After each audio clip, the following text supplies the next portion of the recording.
कि मेहंदी भी अपने अपने घर में होनी चाहिए। पापा मुझे सच सच बताएं, हम आपकी सगी औलाद ही है ना। कभी कभी तो मुझे शक पड़ता है कि आपने हमें कचरे से उठाया है। तो बेटा ये पैसे का जिया है, यही पैसा बचा के तुम किसी काम में लेकर आ सकते हो। अगर यही काम नहीं आना तो फिर कहाँ काम आना है। मैंने तो सोचा हुआ था कि अपना स्टेज स्पेशल डेकोरेट करवाऊंगी, पिंक थीम होगा फ्लावर्स का। शादी हाल में कोई फंक्शन नहीं होगा, सीधी मार्की बुक करवानी है। शादी हाल में इतनी जगह नहीं होती, मार्की जरा खुली होती है। खुली होती है क्या मतलब? आपने शादी 20-20 ओवर की करवानी है? अब बाप की जेब देखो और अपनी शक्ल देखो। भाई मार्केट किस लिए बुक करनी है? क्या पूरे शहर को दावत देनी है? हमारे चंद तो रिश्तेदार हैं जो तुम दोनों की शादी में भुगत जाने हैं। और हमारे मिलने वाले मेरी फ्रेंड्स, भाई के दोस्त, हम उन्हें इग्नोर नहीं कर सकते। आप अपनी फैमिली में से कम कर लें। क्यों जी? इस तरह के मुंह चढ़े बच्चे बाप को बेइज्जत करवाते हैं। हाय। मतलब बाप अपनी फैमिली से बंदे कम कर ले और सारी जिंदगी फैमिली बेइज्जत करती रही। यार बड़ा चवल बंदा सी, उन्हें सानू अपने बच्चों की शादी ते भी नहीं सद्दिया। हाँ। मैं ਤੇ ਅਜ਼ੀਜ਼ੀ ਸਾਹਿਬ ਆਪਣੇ ਵਿਆਹ ਦੇ ਉੱਤੇ ਆਪਣੇ ਰਿਸ਼ਤੇਦਾਰਾਂ ਦੇ ਪੈਰ ਫੜ ਫੜ ਕੇ ਲੈ ਕੇ ਆਏ ਹਾਂ ਸਾਂ। ਉਹ ਗੋਗੇ ਤੈਨੂੰ ਅੱਛਾ ਨਹੀਂ ਸਮਝਦੇ ਨੇ, ਇਸ ਗੱਲੋਂ ਤੈਨੂੰ ਪੈਰ ਫੜਨੇ ਪੈਂਦੇ ਨੇ। अबू जो हमने सोचा हुआ है ना, हमें वो पूरा करने दे प्लीज। हाँ, मैंने भी सोचा हुआ है कि लव गुरु में जिस तरह ने मायरा खान ने लहंगा पहना हुआ है ना, मैंने भी उस तरह का बनवाना है। और मैंने माइयों सईद वाला पेंट कोट बनवाना है। वाह, ओ भाई माइयों सईद वाला रिस्क क्यों ले रहे हो? अपने मुंह के हिसाब से चूड़ीदार पजामा और कुर्ता बनवाओ।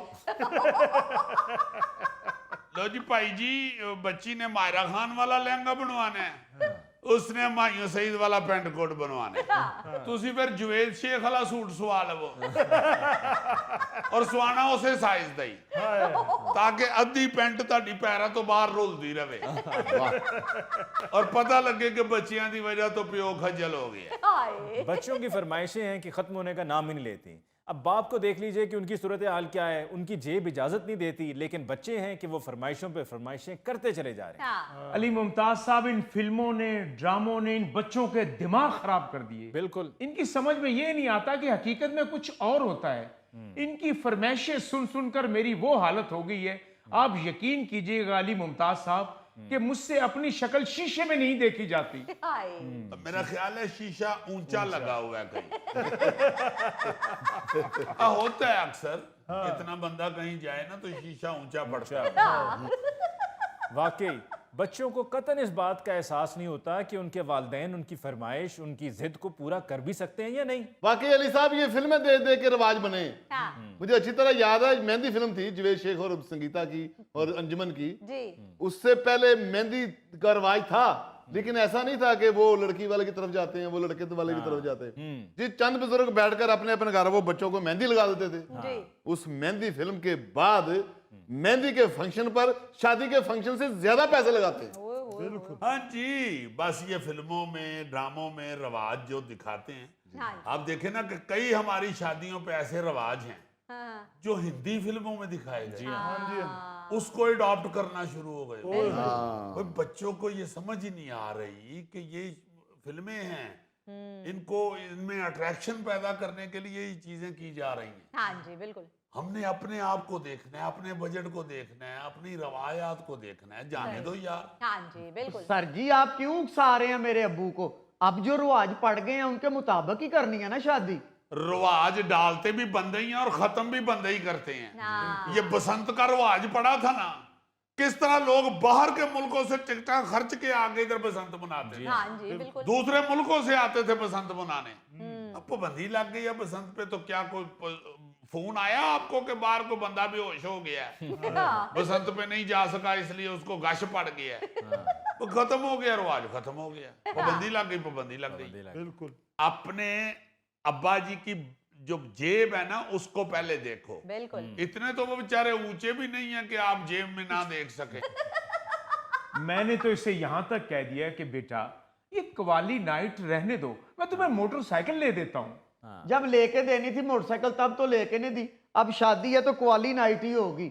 रखे अपने पास मोटरसाइकिल। वैसे भी मेरे ससुराल वाले मुझे गाड़ी दे रहे हैं।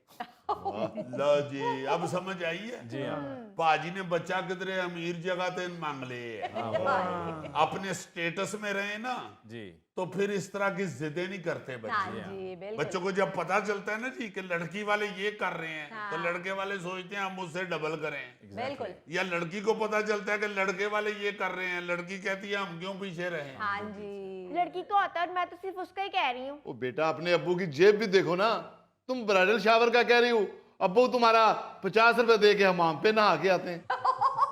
आप यकीन माने मैं इस दौर से भी गुजरा हुआ हूं। यकीन माने क्या मतलब नजर आ रहा है। आप फिक्र ना करें, हमें पहले यकीन है। हम वही तो बात कर रहे हैं, एक सेल्फ मेड मैन बेचारा अगर मेहनत करके खून पसीना एक करके को थोड़ी सी पोजीशन बनाता है तो बच्चों को चाहिए उसका साथ दें। सही। बच्चे कहते हैं कि ब्याह आ गया ना ते अब्बा जी नु वापस गर्म हमाम ते ही छड़ गया। ओए ओए वैसे अजीजी साहब ये ब्राइडल शावर होता क्या है? और भाई दुल्हन की फ्रेंड्स इकट्ठी होती हैं, उसको गिफ्ट शिफ्ट देती हैं, पार्टी शार्टी करती हैं, इसे कहते हैं ब्राइडल शावर। अच्छा अच्छा, तो ये दूल्हे का भी ब्राइडल शावर होता है? हाँ जी, दूल्हे का भी होता है जी। दूल्हे नु कहते ने दुहाना लैके ते नहर ते टुर जा। लो, इसका मतलब है कि हम तो बचपन से ही ब्राइडल शावर करते आ रहे हैं। हाँ जी, गोगे ने तो कई दफा ब्राइडल शावर करते हुए ना भैंस की पूंछ पकड़ के नहर भी क्रॉस की हुई। पापा प्लीज आप इनकी बातों पे ध्यान नहीं दें और मेरे जो 2-3 फंक्शन है ना प्लीज वो अरेंज करवा दें। अब उठे जाके कोआलों को ना एडवांस दे के आते हैं। ओ बेटा सादगी से शादी कर लो। अबू ये शादी है, कोई दादा अबू के कुल नहीं है।